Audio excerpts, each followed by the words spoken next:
और यूपीटी उम्मीदवार ने इसके बाद सवाल उठाए हैं। बड़ी खबर अलग अलग सीटों से आपको दे रहे हैं। जोगेश्वरी से इस वक्त की सबसे बड़ी खबर, जहां पर यूपीटी उम्मीदवार ने सवाल उठाए, वार्ड नंबर 72 के नतीजे रोक दिए गए हैं।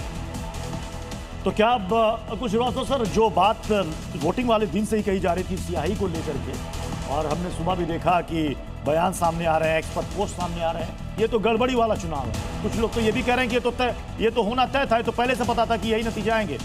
मुझे लगता है कुछ दिन बाद ये भी आएगा कि मतदाता केंद्र के बाहर जो पानी की बोतलें रखी थी उसमें कुछ मिला दिया गया है, और उस वजह से आदमी जहां ठप्पा डालने जाता है वहां वो नहीं पढ़ पाता है। कैसी बचकानी बातें हो रही हैं।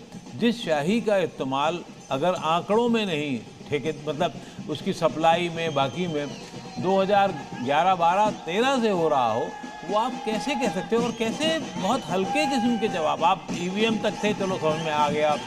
आप वोट चोरी पे थे तो कुछ लोगों ने समझा, ज़्यादातर ने मखौल उड़ा दिया। लेकिन अगर ऐसी बात करेंगे तो अपनी बची कुची साख भी विपक्ष और विपक्ष के नेता खो देंगे। मुझे लगता है अपने संवाददाताओं का रुख करना चाहिए। अश्विन और अंकुर हमारे साथ लगातार बने हुए हैं। मैं अंकुर आपके पास आ रहा हूं, जरा दिखाइए वहां की तस्वीर। कितनी देर में पहुंच रहे हैं मुख्यमंत्री वहां? देखिए, फिलहाल उस जो जिक्र कर रहे हैं उसके लिए थोड़ा वक्त लगेगा। पहले कार्यकर्ताओं का हुजूम यहाँ पे आना शुरू होगा, लेकिन बीजेपी का जो एक संदेश है कार्यकर्ताओं को, जो देख के लग रहा है, ग्राउंड पे समझ में आ रहा है, पूरे इलाके में कार्यकर्ता आपको नजर बहुत कम, मतलब मैं कह रहा हूँ अधिकतर पदाधिकारी हैं जो यहाँ पर मौजूद हैं।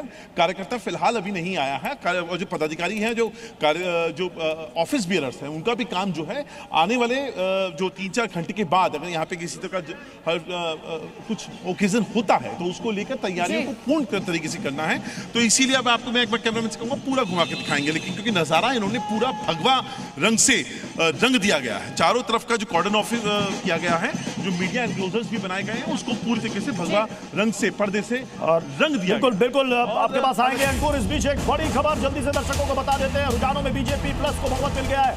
92 और 31, यानी कि शिवसेना शिंदे गुट 31 और बीजेपी 92 सीटों पर, और अगर दोनों को मिला दे 123 सीट बहुमत के लिए आंकड़ा चाहिए 114 का। 123 सीटों पर बीजेपी प्लस इस वक्त बीएमसी चुनाव में साफ स्पष्ट बहुमत से भी आगे बढ़ती हुई साफ तौर पर दिख रही है। आपको बता दें कि ये रुझान है। हालांकि कुछ वार्ड के नतीजे सामने आ चुके हैं, लेकिन आपको बता दें कि ये आंकड़ा 114 का है। अगर बीएमसी में सरकार बनानी है, सत्ता आपको चलानी है, 114 का आंकड़ा, और 92 और 21 को मिला दीजिए तो 123।